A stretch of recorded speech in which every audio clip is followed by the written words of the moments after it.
가기사는 증시 각도기. 네, 안녕하세요. 젊은 투자 증시 나침반 안지원입니다. 네, 전장에서 돌아온 증시 각도기. 네, 본질을 회복하고 자꾸 올라오고 있습니다. 야, 저 낭떠러지에 떨어졌다가 막 올라오는데 힘드네. 아, 이거 그만했으면 좋겠어요. 이렇게 확 뺐다가 살짝 올려주고 끝내고, 확 뺐다가 살짝 올려주고 끝내고, 이게 사람의 약간 희망고문 시키는 느낌이. 어쩌겠으면 이제 파란색, 빨간색 겹친 넥타이로 맨날 이것만 멜 수는 없을 텐데. 아, 방법이 없어. 이게 이거는 뭐죠? 빨간색, 파란색이 섞여 겹쳐 있다, 있는 섞여 거는 있다. 오늘 올라가 장을 떨어졌다 한다 이런 건가요? 아니 오늘 장을 그대로 보자. 오르는 놈은 오르고 떨어지는 놈은 떨어지는. 미국 시장에서 오르는 놈은 오르고 떨어지는 놈. 앞으로 당분간 계속 이럴 것 같아. 오르는 놈은 오르고 떨어지는. 그래서 오늘 결론적으로 다시 한번 느끼는 건 올해 장은 작년하고 비교해서 훨씬 더 난이도가 높은 네, 그렇죠. 시장이 될 수밖에 없다. 그래서 올해 이제 실력이 본격적으로 구분되지 않을까라는 생각이 많이 드는 날이었습니다. 오늘 장을 보면서. 네. 어떻게 자신 있으세요? 우리 나침반님? 올해 말까지요? 네. 뒤처질 수 없죠. 네. 잘해야죠. 잘해야죠. 자신감이 약간 들 묻어 있는데 목소리에. 네, 잘해야죠. 잘해야죠. 네. 예. 저는 이게 이제 걱정이 되는 거예요. 개인적으로는 역시 이런 장이 오는구나 이런 생각이 들었는데 하락 종목 수가 훨씬 많았잖아요. 지수 빠지는 것보다 하락 종목 수가 꽤 많았기 때문에 이거 과연 어떻게 할까 하는 생각. 그리고 이제 대형주조차도 좀 떨어지니까 일반 투자자들이 되게 심란한 상황이다. 이거 어떻게 마음을 둬야 될지 힘들겠다. 그런 생각이 들어서 어떻게 도와드리지?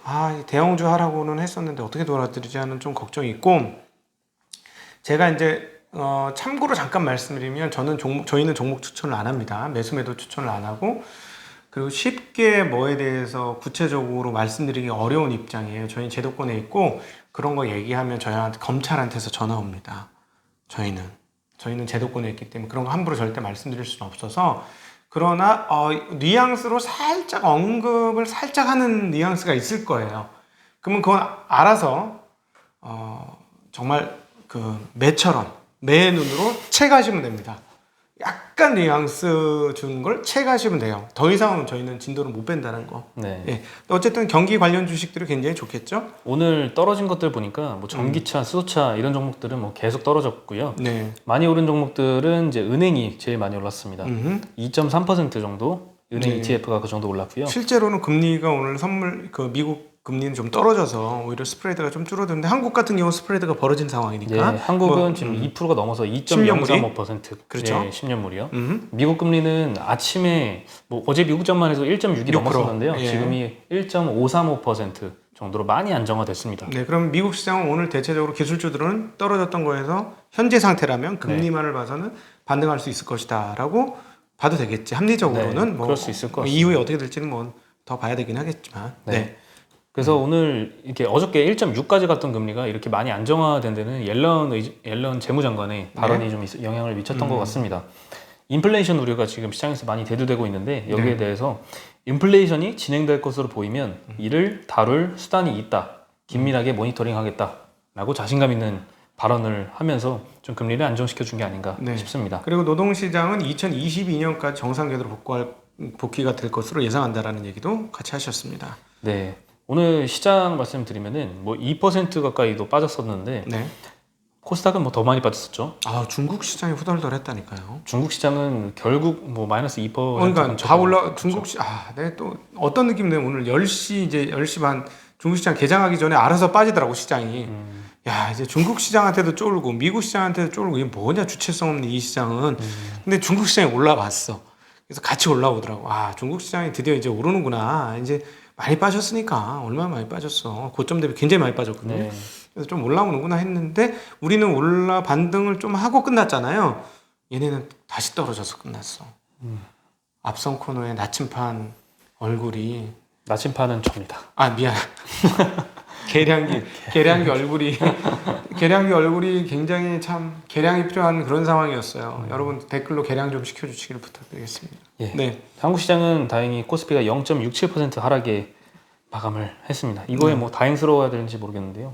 뭐 전일 나스닥 빠진 것보다는 훨씬 더 나은 상황입니다. 코스닥은 0.93% 하락해서 네. 마감을 했고요. 오늘도 역시나 코스피는 개인이 지켜줬습니다. 네. 3,500억 매수를 했고요. 외국인은 6,400억 매도했고요. 오랜만에 기관이 3,000억 매수했습니다. 네. 네, 코스닥은 별다른 흐름이 없었습니다. 외국인만 900억 매수하고 기관은 800억 매도했습니다. 네. 예, 그리고 무디스에서는 되게 좀 무서운 얘기를 했는데요. 인플레이션이 임박했다. 피난처는 없다. 라고 네. 얘기를 네. 했습니다. 네네. 예, 무디스의 이제 대표 이코노미스트인데요. 마크 잔디라는 사람이 인플레이션 압력이 매우 빠르게 전개될 것이다. 바로 코앞에 와 있다. 그리고 월가가 이 인플레이션 복귀의 심각성을 과소평가하고 있다라고 했습니다. 그래서 이에 더해서 이제 경기 회복과 관련된 주식도 피난처가 되진 못할 것이다. 왜? 인플레는 시장의 모든 부분에 광범위하게 영향을 줄 것이다. 오늘 아침에 있었던 옐런 의장의 발언과는 조금 상반된 의견입니다. 왜 경기 회복 관련 주식들이 피난처가 안 된다? 인플레이션에 다 잡혀 먹힌다고? 네, 주식도 굉장히 변동성이 클 거라고 얘기를 했습니다. 근데 뭐 미국 경기에 대해서는 뭐 회복이 빠르게 될 거다라고 얘기는 했거든요. 그래서 뭐 등락이 엄청나게 앞으로는 변동성이 클 것이고 여기에 대해서 투자자들이 적응을 해야 된다 이런 말도 덧붙였습니다. 이 말이 맞으려면 현재 밸류에이션이 너무 높다는 게 강력하게 컨센으로 형성돼야죠. 네, 지금 현재 너무 주가가 높으니 인플레이션 많이 올라오고 뭐 뻔하게 2023년은 확실하게 금리 올릴 거니까 그거 다 대비하고 있어. 이 얘기로도 들리거든요. 네. 그러면 인플레이션이 가공할 만큼의 세게 오면 금리 인상은 뭐 아무리 연준이 피하겠다고 해서 안 될 것이고 물가 상승 폭이 너무 커서 기업들이 거기 대응 못 한다는 얘기잖아. 조금 세게 세게 나갔죠. 조금 센데, 네, 조금 센 것 같아요. 네, 딱 이 말이 맞으려면 지금의 밸류가 너무 높아서 더 이상 주가는 올라갈 곳이 없는데 앉아서 물가 상승만 얻어맞으면 그때는 문제가 되는 걸 수는 있겠죠. 네, 예. 한국 시장과는 조금 다를 수 있어 보입니다. 네, 네, 그리고 예상 밖의 이베이 코리아 인수전이 굉장히 흥행 중이라고 합니다. 네, 카카오까지 등장을 했고요. 그렇죠. 네, 그 IM이라고 하죠. 인포메이션 메모랜덤. 이 투자 제안서를 받아간 곳이 한 10곳 정도가 되는데요. 예. 그 중에서 유력한 인수 후보로 꼽히는 곳이 3곳입니다. 카카오, 신세계, MBK가 거론이 되고 있는데요. 네. 뭐 카카오는 이제 카카오 선물하기 거래액이 4조 원 정도에 되고요. 근데 이제 이커머스 부분이 약점으로 꼽힙니다. 별로 없죠. 네, 신세계는 이제 쓱닷컴 거래액이 4조 원 정도 거의 다다랐는데요. 이거 붙으면 왕창 커지는 거지. 그렇죠. 주력 품목이 신선식품이랑 이제 럭셔리 분야에 한정돼 있어서 이것도 마찬가지로 약점으로 꼽히고요. 그래서 카카오와 신세계한테는 이 이베이 코리아라는 매물이 굉장히 매력이 있어 보입니다. 네. 네, 만약에 이 신세계나 이 카카오가 이걸 인수를 하면은 바로 쿠팡과 네이버 쇼핑과 버금가는 탑3 업체에 도달을 하게 됩니다. 그렇죠. 탑3가 되는 거네요. 네. 네, 그리고 MBK 같은 경우에는 예전에 홈플러스를 약 7조 원에 매수를 했었습니다. 그래서 이 홈플러스 기업 가치를 높이기 위해서라도 이 이베이 코리아 인수전에 참여를 아직 갖고 있나요? 예, 적극적으로 할 것이다라고 얘기를 하고 있습니다. 아직 갖고 있죠. 약간 뒤집어 썼네. 7조 원 나갔으면. 예, 지금 죄송합니다. 생각하면은 그냥 저 개인적인 생각이에요. 지워주세요. 네. 예, 네. 지금 이 이베이 코리아의 GMV라고 하죠. 총 거래액이 한 20조 정도 되고요. 쿠팡이 22조 원 정도 됩니다. 거래액으로 보면 비슷한데 지금 쿠팡의 밸류가 지금 미국 시장에서는 57조 원 그 이상 얘기도 나오고 있습니다. 네, 이마트가 해봐야 지금 한 5조가 안 되잖아요. 예, 10배 차이 네. 정도가 거론되고 있는데 지금 57조 원 이 상단에서도 기관 투자자들이 청약을 엄청나게 한다는 얘기도 들리고 있어서 네. 이 이베이 코리아를 만약에 뭐 카카오가 될지 어디 신세계가 될지 모르겠지만 어쨌든 신세계가 가져간다면 이 이마트의 주가도 재평가를 받을 수 있을 것 같습니다. 그러니까 이베이 코리아는 지금 신났네. 오히려 경쟁자 때려 죽이고 싶었던 쿠팡이 너무 도움이 되는 상황이네요. 지금 상황에서는. 그렇죠. 예, 쿠팡 덕분에 이베이 코리아 인수전이 핫해졌다. 가격이 조 단위로 더 올라갈 수도 있겠네. 예를 들어 4조, 5조 받을 게 6조, 7조, 8조 받을 수도 있다는 논리가 나오는 거잖아요. 그럴 수 있을지 그렇지. 모르겠지만 왜냐면 아니 지금 저기 쿠팡 친구 정말 이가 앙앙 갈리는 쿠팡이 50조 이상을 꾸준히 유지해 준다면 2위 업체권이 이걸 먹는 순간 2위 업체에서 쿠팡과 양자 구도 비슷한 수준의 이커머스 회사인 이 회사의 가치가 어떻게 되겠느냐 생각해 보면 몸값이 막 올라갈 수 있는 상황이네요. 네, 근데 쿠팡은 지금 적자잖아요. 네. 그래서 이 PDR이 적용이 가능한 상태입니다, 지금. 적자라서. 근데 네, 프라이스 드림 레시오가 적용이 가능한 상태라서 지금 네. 뭐 57조가 비싼지 싼지 뭐 가늠이 안 되는데요. 네. 그 이베이 코리아 같은 경우에는 꾸준하게 지금 흑자를 내고 있거든요. 네. 몇백억씩 이렇게 계속 흑자가 조금씩 올라가는 수준입니다. 그래서 PDR이 천억이 적용이 조금 안 안 돼요. 된다. 예. 네. PDR이 적용이 안 돼서 모르겠습니다. 여기서 이익을 1,000억 내주는 회사를 과연 몇 조까지 사줄지는 주식 재밌네요. 모르겠습니다. 이익 내니까 주가가 못 올라간다 이 네. 얘기잖아요. 그렇죠? 그렇죠. 재밌어요. 네. 예.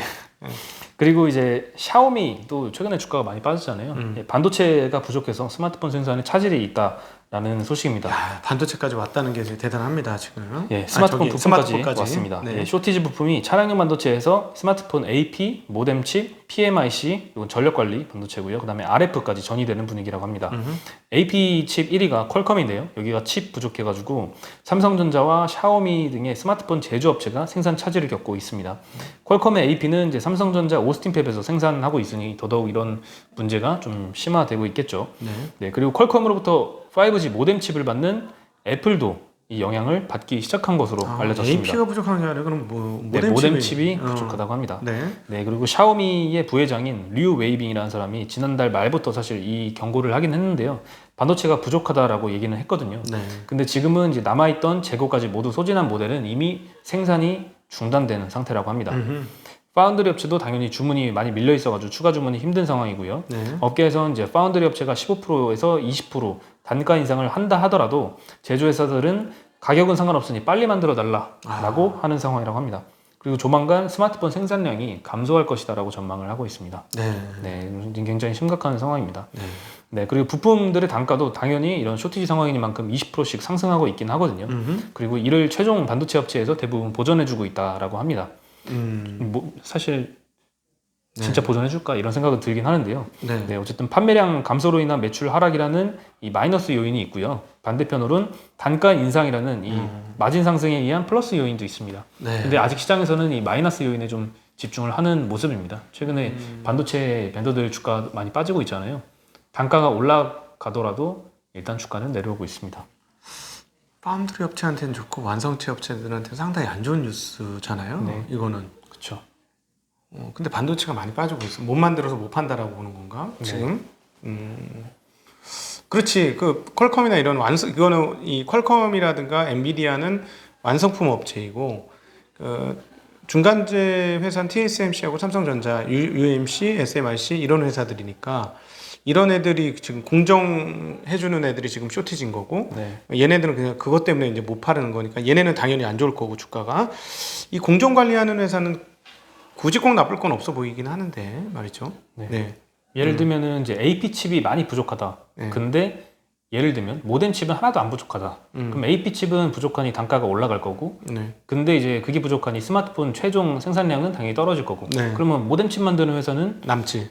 네, 넘죠. 단가도 못 올리고 이거는 뭐 남아 도니까 판매량도 떨어지고 하니까 네. 굉장히 악재가 될 수 있겠죠. 예, 네. 맞습니다. 좋은 그래서 이제 지적입니다. 그에 대한 이제 밴더들을 좀 자세히 봐야 되는데 제가 봤을 때는 최근에 이 단가가 올라가는 부품을 생산하는 업체들도 같이 떨어지고 있더라고요. 그거는 이제 시장이 떨어져서 네, 시장이 많이 기술주들 그 할인율이 더 무서운 그러니까 이게 뭐냐면 진짜 생산 현장과 기술 제품보다 더 무서운 게 금융시장.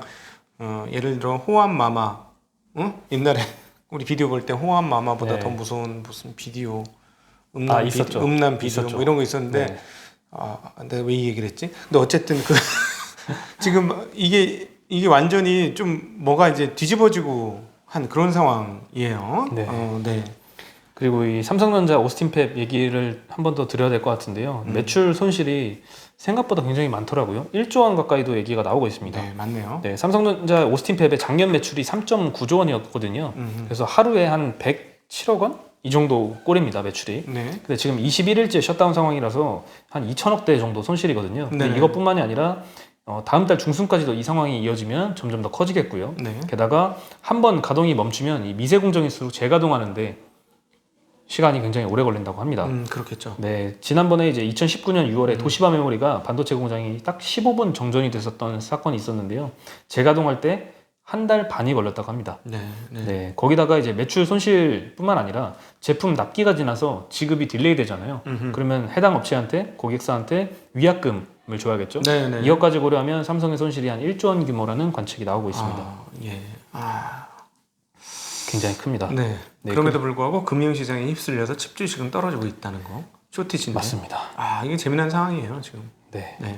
오늘 올랐던 종목들 보면은 거의 다 가치주나 경기 민감주 섹터가 많습니다. 그렇죠. 은행이나 건설, 통신, 보험 업종이 제일 많이 올랐던 업종이었습니다. 정말 빠르네. 정말 빠르게 돌아 분위기가. 네. 네. 그 IRP 잘 대응하신 분들은 축하드리고요. 조만간에 IRP와 관련된 아주 작은 좋은 뉴스 보내드릴 테니까 IRP 전환하실 분은 빨리빨리 전환하시면 좋겠습니다. 네. 그리고 이제 사회적 거리두기 단계가 지금 현행 단계가 1일부로 종료된다고 합니다. 드디어. 예, 정세균 국무총리가 이제 한 이야기이고요. 네. 그 이번 주 확산세를 예의주시하면서 전문가 의견을 수렴해서 거리두기 조정안을 신중하게 결정하겠다라고 언급을 했습니다. 과연 이 일요일에 현행 거리두기 단계가 종료된다는 말은 새로 개편안을 공개를 했잖아요. 그렇지. 이거를 당장 다음 주부터 적용한다는 얘기인지는 모르겠으나 만약 그렇게 된다면 수도권은 2단계에 속하고요. 네. 비수도권은 1단계에 속합니다. 그러면 수도권은 8명까지 모임이 가능해질 수 있을 것 그럼 같습니다. 비수도권은 더 많이 모일 수 있다는 얘기네요. 그렇죠. 그럼 회식을 저기 어디 충청도 가서 하면 되는 거네요. 그건 안 될 것 같습니다. 아마 왜요? 왜? 나는 괜찮아. 난 가능해. 맞다. 저 강원도 가면 돼. 강원도. 아. 강원도 홍천. 우리 집 제일 가깝네. 홍천 가서 하면. 그러면 나하고 입장 바뀌는 거네. 네, 충분히 회식하고 나는 갈게 안녕. 이러고. 그러면 안 될 것 그런 같습니다. 분들은 이제 나머지 분들은 이제 모텔이나 호텔 잡으셔가지고 거기서 한 분 주무시고. 네. 네, 제가 서울에서 회식하면 그런 느낌입니다. 네. 그렇군요. 예. 그리고 이제 바이오사이언스, SK 바이오사이언스가 지금 상장을 거의 코앞에 두고 있습니다. 기관 수요 예측을 했는데요. 코스피 역대 최대 경쟁률인 1275대 1을 기록했다고 합니다. 다들 두근두근 하고 있어요. 예, 빅히트도 1117대 1이었거든요. 네. 예, 훨씬 뛰어넘었고요. 공모가 밴드 상단인 65,000원으로 확정이 되었습니다. 비상장 주식 거래가는 지금 약 한 20만 원 정도에 거래된다고 합니다. 네. 그러니까 뭐 따상이 가능하겠죠. 그리고 이제 9일, 10일 오늘하고 내일 일반 청약이 이뤄질 예정입니다. 지금 벌써 오늘 뉴스만 봐도 뭐 4시간 만에 몇 조가 들어왔다 뭐 이런 얘기 많습니다. 관련해가지고 모회사의 주가가 한참 올랐다가 이제 네. 상장이 결정이 되고 나니 예, 곤두박질 쳤죠. SK케미칼이 최근이라기보다는 작년에 좀 굉장히 많이 올랐던 이유가 SK 바이오사이언스 때문인 영향이 바로 이 굉장히 회사 큰데 때문에. 네. 상장을 자회사가 따로 떨어져서 한다니 모회사가 주가가 많이 빠졌을 거고요. 빠졌고요. 곤두박질했어요. 예, 곤두박질 쳤고요. 벼락으로 내려오고 있어요. 벼랑으로. 네. 네, 이런 그림이 또다시 재현이 되겠죠. LG화학에서. 네, LG화학도 LG에너지솔루션이 분리해서 상장을 앞두고 있고요. 그 전에 올랐다가 상장 직전부터 주가가 빠진다. 네, 그렇게 될 확률이 굉장히 높을 것 같습니다. 예.